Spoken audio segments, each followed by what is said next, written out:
James, the floor is yours, my friend. Thank you very much.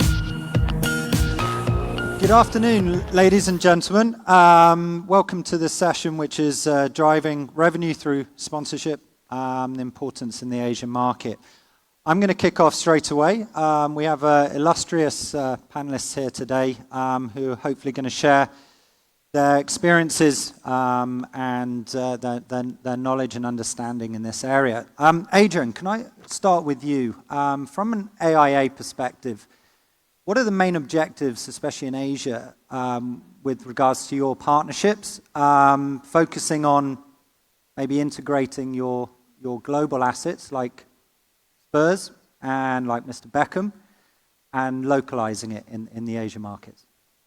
Hey, thanks, James. Afternoon, everyone. We've got three key objectives, frankly. Firstly, like most businesses, we need to make sure our brand is front of mind.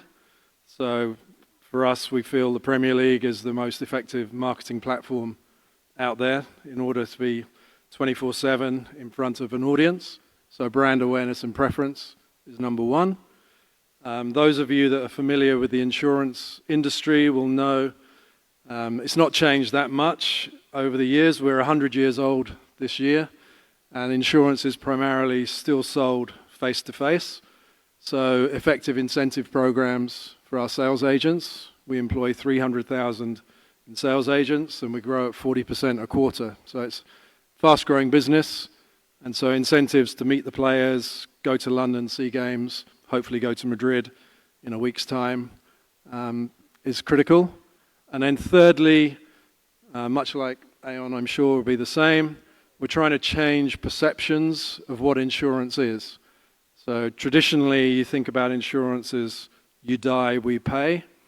But we're trying to move towards a more engaged model where we want people to be healthy, because the healthier you are, the less you cost us, and the longer you live, so the more you're paying your premiums. So actually, helping people live longer, healthier, better lives is critical. So developing content with the players who are great role models is the final area. So it's incentives, awareness, and then telling stories. Just on that, what's the best example around the use of group assets like a club, like Spurs, versus someone like Mr. Beckham and his stature as an independent asset? Best thing about Beckham is you can bring him out to Asia whenever you want, right? Bringing the club out here is quite tricky. So with Ned's former business, we're able to bring Spurs out here this summer as part of ICC, but we can realistically, you can only do that every 2 years. So Beckham is great because he comes here, but the power of Spurs and the power of football is that we can get access to, well, for example, through our football camps, 40,000 children over the last 18 months. There's no way 40,000 people will get to meet Beckham in 18 months through AIA, right? It's more like 400. So I think that the scale that football offers across the region, and the fact that, you know, possibly with the exception of Taiwan and the Philippines, football is the number one sport in every one of our 18 countries.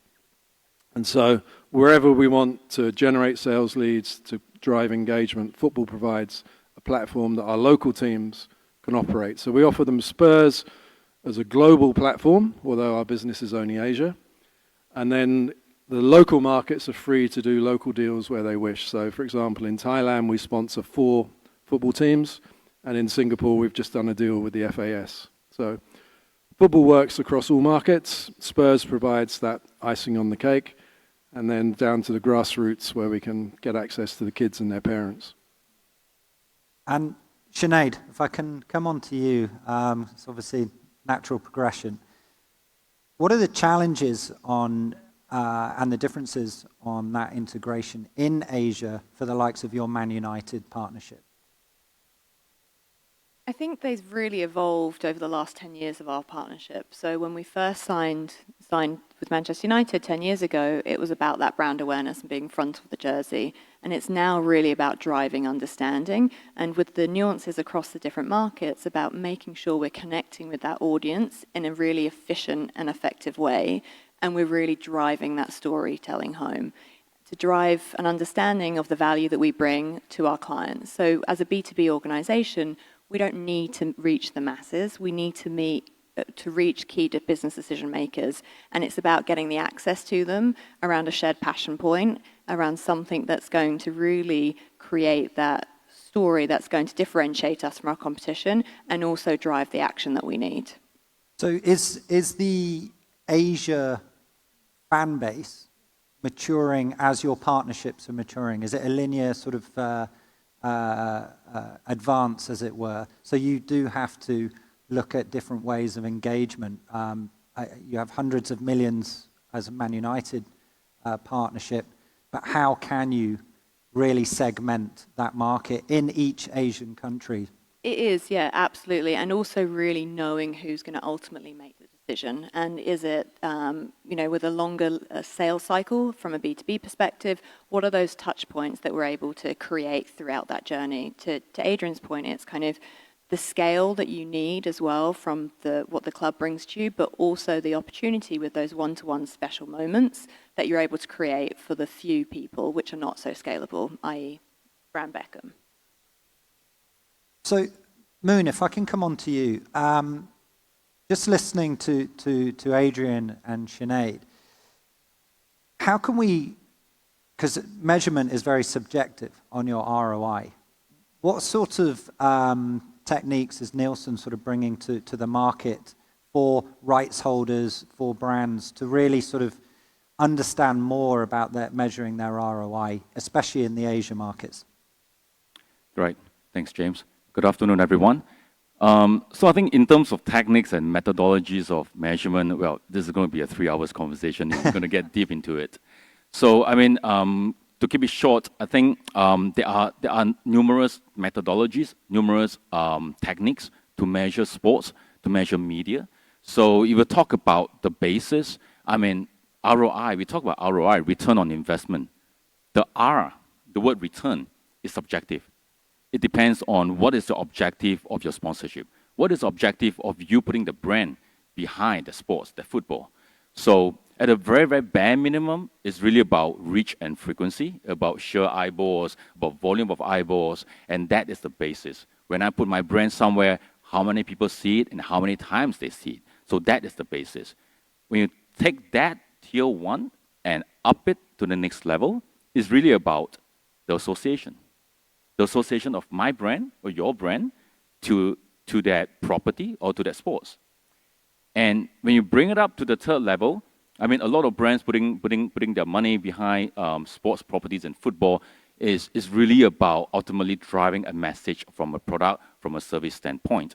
So before and after sponsoring an event, did my customer like me better? Do they have a greater awareness?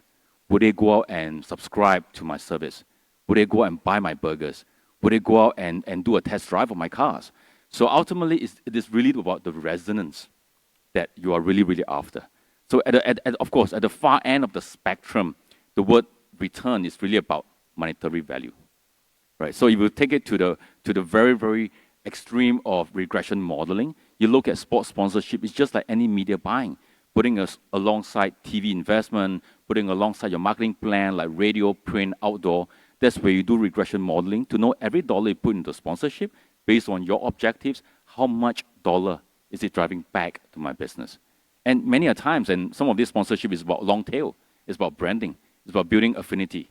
And it may not be immediate dollars in the next 3 weeks, next 3 months, or the next 12 months even. Okay, so where is Asia in the world of football universe statistically? Where's Asia right now? So, well, in Nielsen, we conduct global studies on sports, or everything about sports, and on a yearly basis. And when I look back at the past few years of data, we look at football as a sport. Indeed, the whole interest level on a global level, it has remained pretty much consistent, right? So if you look at where we're sitting in today in Southeast Asia, in Asia, you'd be surprised.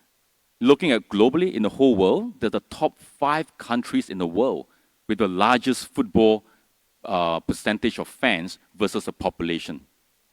In Asia, 3 countries out of 5 top in the world are coming from this region. Coming on the top of the list is actually Thailand, close to 78% of the population. And running close to Thailand is Indonesia and Vietnam.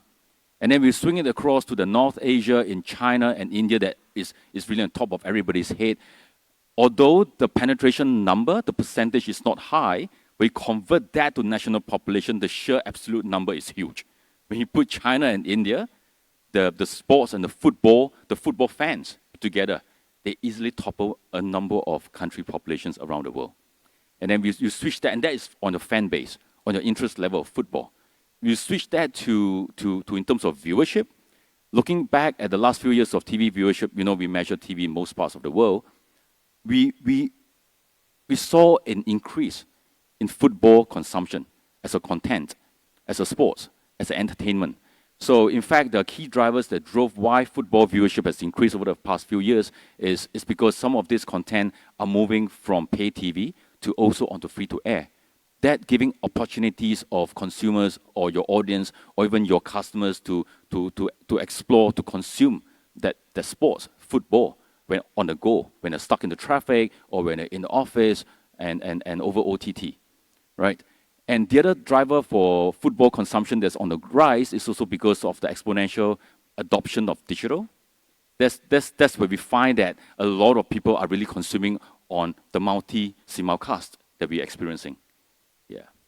Okay, very good. Sorry, just to add to that, I think the really important thing is, yes, it's a big number, but so what? What value is that driving for a brand?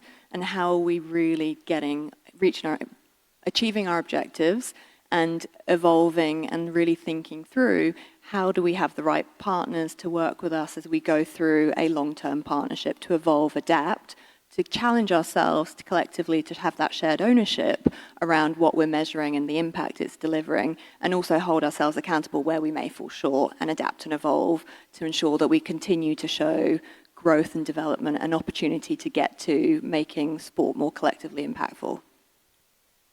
So, measurement is not a means to an end. So it's really about the basis, about the brand exposure on the sports that's giving you the reach and frequency, the eyeballs. And the next level is really depending on your clear objectives of sponsorship. That's where you have a methodology of a measurement to put in place to measure after the post sponsorship, did we achieve our success matrix?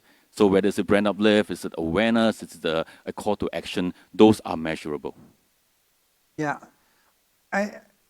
Ned, just listening to from brand side and from measurement as well and the statistics around it, you're working with the AFC on representing obviously the pinnacle tournament properties within Asia, which encompasses all the countries competing.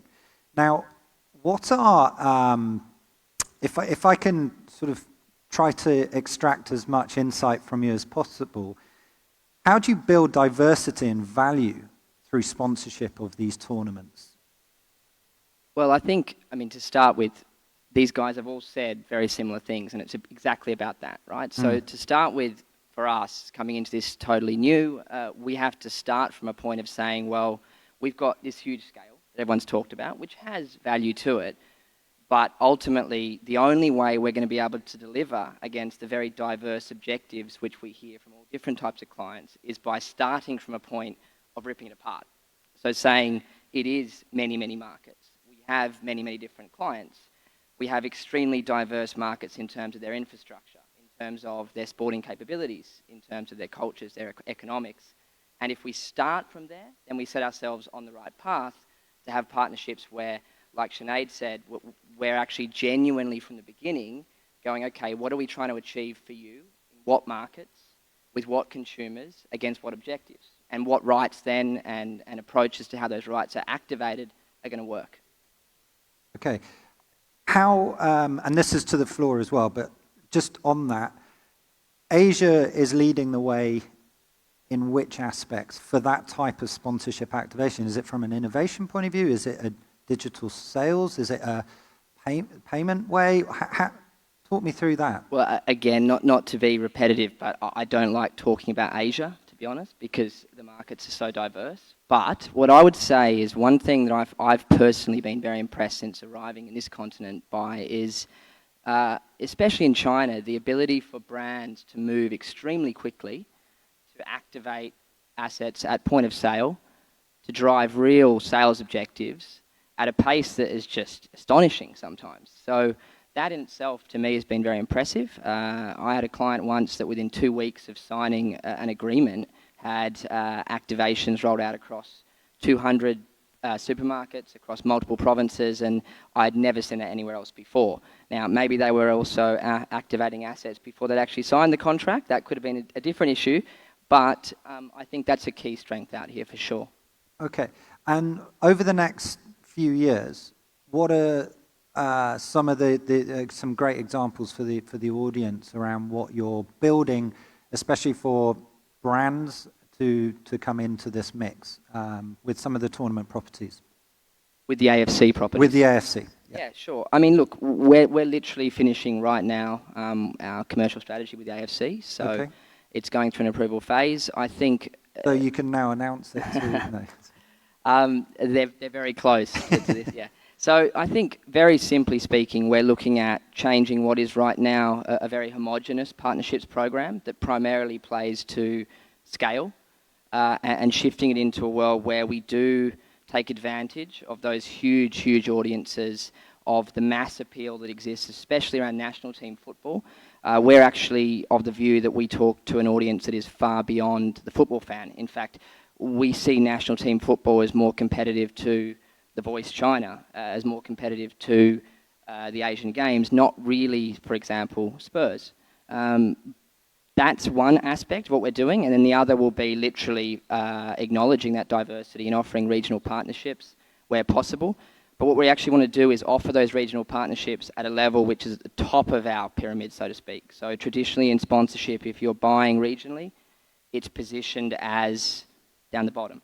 We want to actually bring those big local brands with huge scale to market with us on the ground and put them right at the front of the partnership structure, bring them very much into the forefront of the program. Okay.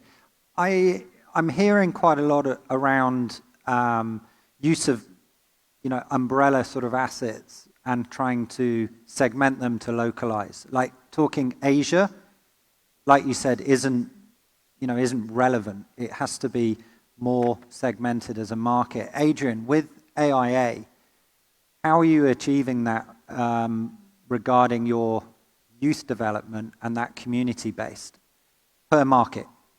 Yeah, I actually don't agree that it has to be segmented, because for me, every market has the same passion when it comes to sport and health. And so for me, what works best about football is you don't have to change market by market. A football camp in Sri Lanka has the same impact as a football camp in China. And because we're appealing to kids that want to get better at sport, parents that want to understand how to live healthier lives, and the passion is exactly the same. So I think we're lucky in this. Maybe it's unique for insurance, but when I was working at Visa, albeit that was in Europe, I found the same thing. Human passions are the same. The languages change, passion doesn't, right? We all want the best for our kids. We all want to live healthier, longer, better lives. So for me, it's actually not about having to segment market by market. It's more about finding a way to tap into simple human truths that make people want to respond to your brand in a positive way. Sinead, what's the, from a perspective of sponsorship opportunities, what's the major revenue driver that's untapped here? Great question. I think if I go back to that shared ownership and really setting KPIs that both the rights holder and the brand believe in and want to drive towards, and that's going to be able to allow us as brands to invest more, to be able to take business cases back to organizations, whether they be global or local, to really demonstrate the value that the shared passions can bring to global audiences and local audiences. And I agree with Adrian, through football in particular, you're able to connect internationally with so many different people. I think it's about understanding the touch points that they engage with in specific markets, because they vary, as does the language, and then really going deep into those to be able to think about the opportunities. And going back to the innovation question and thinking about some of the exciting things that some of the other markets are doing outside of Asia, Dimension Data and the Tour de France and the value that they brought to the Tour de France audience in 2018 around artificial intelligence, machine learning, and really having that technology overlay. I think given the speed to execution, the nimble, the kind of the technology that exists within this region, we have a huge opportunity to be more creative, to really lead with some of that innovation, to create new revenue opportunities for both the brands, but also for the rights holders as well, as we continue to try and evolve to keep pace. Okay. Moon, sorry. Should Asia be following suit of world football? Or just what Sinead was talking about, like leading away in this particular sector? I mean, obviously innovation is one of the strongest areas within Asia, and football could really benefit from it. From your perspective, how is that going to actually bring them to the forefront and not follow suit of other parts of the more mature markets? So if I get it right, let me try to rephrase a little bit. I mean, looking at football today, do we refer to the mature markets to emulate them, or is there a ground for Asia to be built in Asia for Asia? Is it right? That's exactly it. Yeah. And is it innovation? Is it other areas? What do you think they can lead rather than follow? Right. So it's both a yes and no answer to that question. The yes part is the mature markets. They usually lead the pack in terms of digital adoption, digital innovations, and digital activations and extensions. So this is where really the Western markets in the US and the Europe, which is where something in Asia that we can learn to in terms of those successful activations. And then on the flip side is something to think about is the Asian consumer is very different compared to other parts of the world in the Western world. So if you look at a typical Asian consumer, I mean, while they adore and worship the world-class athletes, the legends, the football legends, but deep in the core of the Asian consumer is really about the local heroes. And I think this is an untapped potential yet to be fulfilled.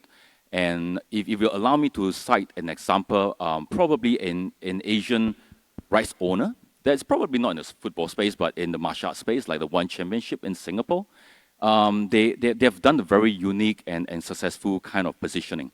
While UFC, which is a market leader in the Western world, is all about the world-class fighters and martial artists, what One Championship did in Asia for Asia is really about building local heroes, talking about their heritage, their stories, about the similar ethnicity as with the Asian consumer, the similar languages, similar cultures, and build them up. So they have got heroes in Thailand, in Malaysia, in Indonesia, in Singapore, in Myanmar, you name it. They've got local heroes in every single Asian countries. When you put them all on the same playing field, I think that's where it exploded to really resonate well with the Asian consumers. Yeah, I think, look, obviously I'm jumping out of my seat to jump on that comment. I think from our perspective, going back to the point before, I think it's not about sort of trying to emulate Europe. It's about honestly identifying the differentiating points that make it different, whether that's for a client or whether it's for a consumer, and talking to them. I think, I mean, I've been a fan and I've sold football all my life and genuinely believe it's offering a different thing, it's talking to different people. And that local aspect, I would argue, the motivation behind why local heroes are worshipped so much, why a Son at Spurs does create more buzz when he goes home than Ronaldo, is not the same thing. People worship Ronaldo for a very different reason to why they worship Son, in my opinion. Different when you get down to club football level. I think club football level is about the game. I think grassroots is a whole other thing again. I mean, that's to your point, Adrian, in your context of health insurance is far more related to the healthy lifestyle aspect. I just think we need to embrace, not so much ignore the common love for football that brings us all together, but acknowledge where we're all very different, and acknowledge how that can benefit clients and fans alike. Yeah, maybe just to add to that as well. I mean, like there's a big initiatives around the whole Asian region, the different governments, like the governments like Malaysia, like Singapore, like China. They have announced big initiatives to really invest in building sports, building football in these nations. Is that space a untapped that as a football industry that we can tap on to really leverage on those grants to develop ourselves, to really build something in Asia for Asia uniquely? Yeah, is it less tribal in Asia? And this is to everyone. And is the local brands that are becoming more and more international, Asia brands, are they now more focused on their own grassroots or their homegrown sport properties or different initiatives within the markets to the? I think it's less tribal because you don't have the same affinity to the team where you were born. So I think for brands like us, it's a great thing because I don't have to worry about who am I pissing off by sponsoring Spurs because someone who loves Arsenal is never going to buy a policy from us. Here in Asia, everyone will tell you, oh, I love 3 teams, right? If you're born in Chelsea, you can only love Chelsea, right? So I've never flown Emirates in my life because they're not with us. So here, I don't have to worry quite so much about that tribality working against us.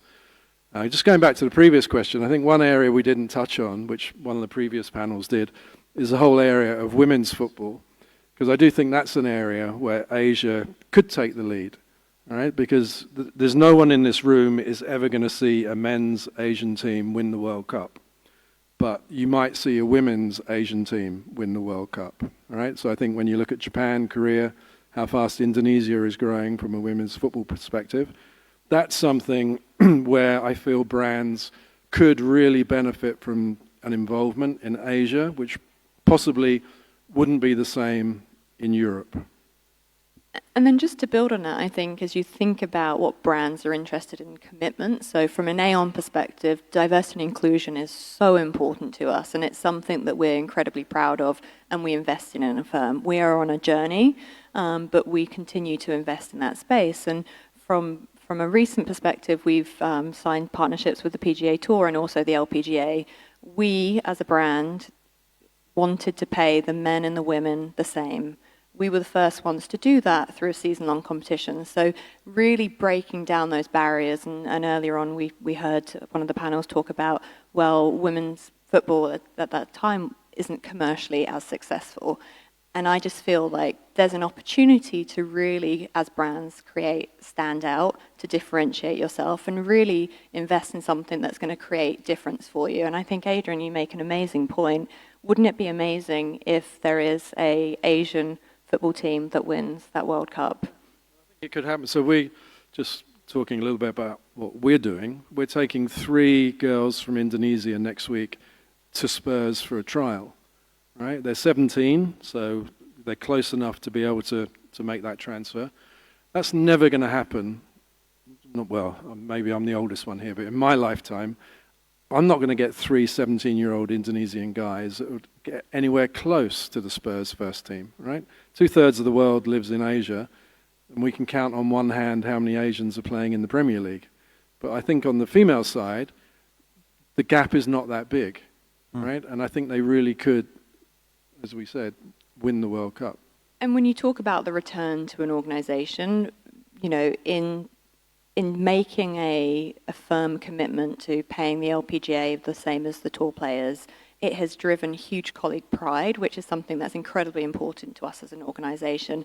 And it genuinely differentiates ourselves. People were gobsmacked by the fact that we wanted to pay them the same, and that was something that was core to our values and something that we were incredibly committed to doing. And for the LPGA to be able to support it, it was challenging for them. They are not used to brands trying to give them so much money. So they obviously need to evolve their commercials and make sure that they're set up for success. And, you know, since doing that, there have been other brands. So Visa have committed to invest the same activation dollars in the Women's Football World Cup this year as they have done with the Benz. We've seen Adidas and we've seen Nike come through and talk about some of the investments they're going to do from a bonus structure as well. So there is that kind of shift, and I think it's definitely something that as a region would be easy to lead.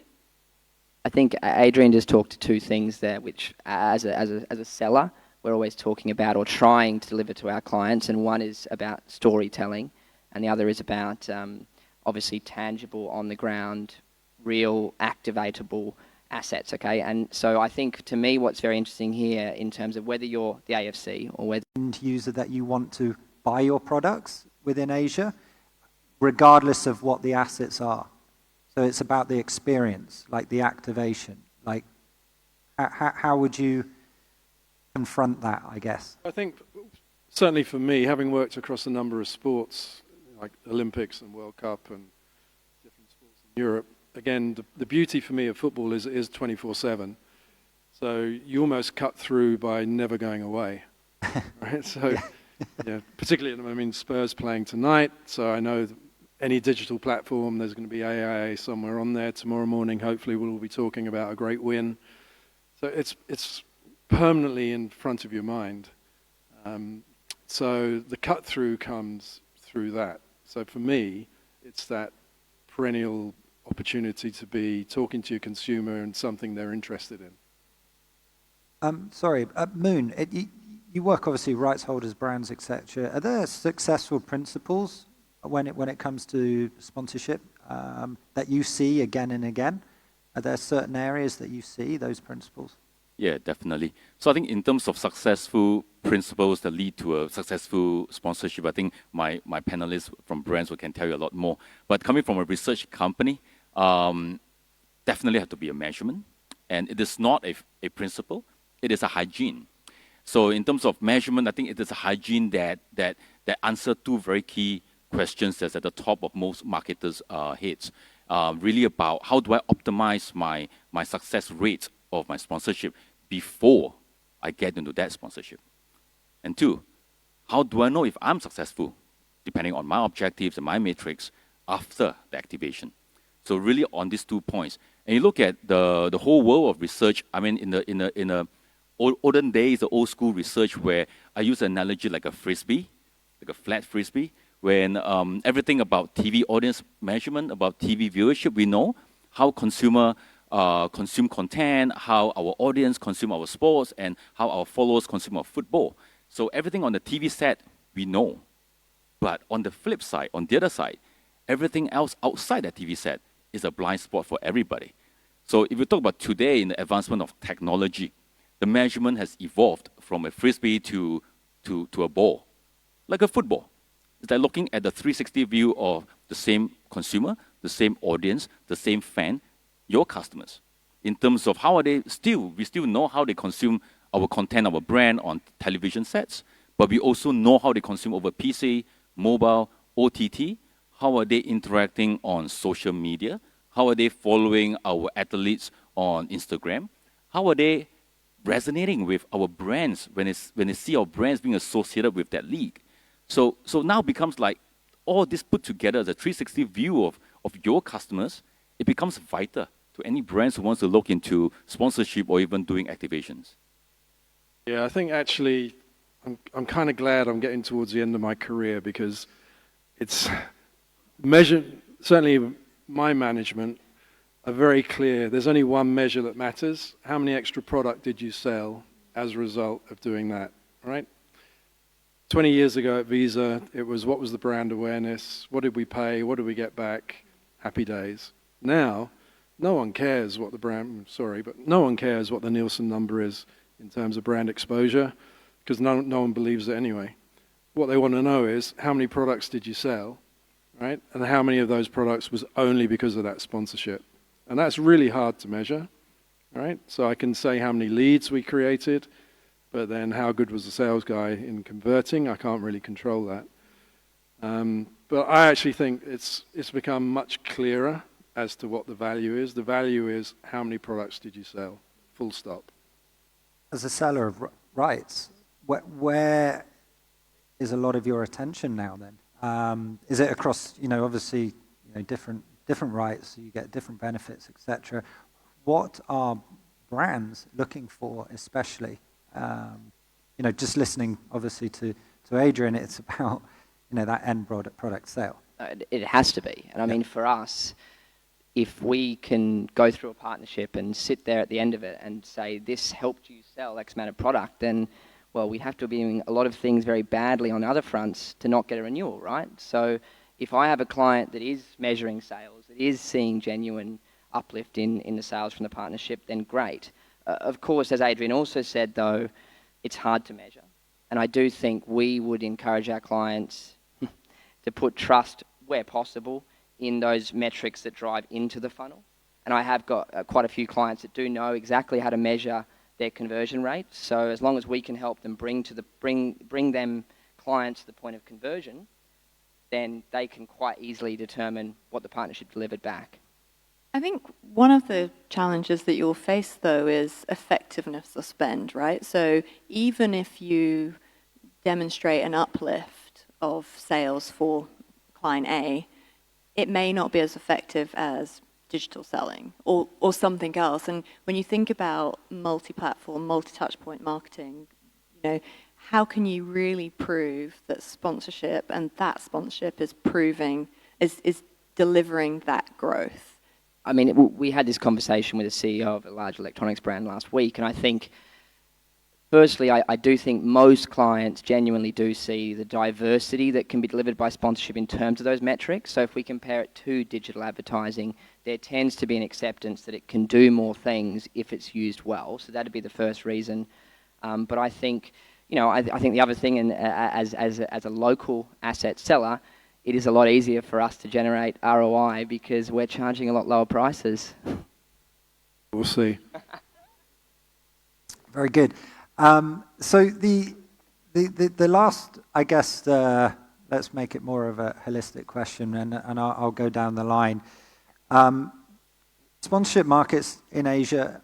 Adrian, from AIA, next couple of years, what are your main initiatives? Like just some key points. Well, obviously the next initiative will be the Champions League Trophy Tour, which will be kicking off in June. Anyone that wants to come and see the trophy. Absolutely. Followed by the Premier League Trophy Tour 1 year later. Very good. And then hopefully ICC gaming career in 21 meets on. So more success with Spurs. Hopefully actually win something and I can sit here and genuinely say we're going to bring a trophy out to Asia. You've heard it here first. Sinead. No trophies for us, but maybe next season. For us, it's very much about getting better as a brand, being smarter, working with our rights holders, and really having a collaborative partnership where we can genuinely shift the dial. We can really create impact and drive understanding. We are an incredibly complex business. We are not an insurance company. We're actually a professional services firm that focuses on risk, retirement, and health. And we use data analytics through it. So I think being able to articulate that and explain the value that we bring through sponsorships and through those shared passion points that people have is something that we're really focused and committed to. And over the last 18 months, we've really seen a renewed energy and excitement around the value that it can bring. Moon? Yeah, so probably from a research standpoint, in terms of sponsorship, well, the advice is be clear about your objectives of a sponsorship. Don't try to achieve too many things with one sponsorship, because when you have too many things, it loses the focus. Be clear about it. Don't expect a one-hit wonder with sponsorship. Sometimes some of this is a long-term brand building, long-term sales driving.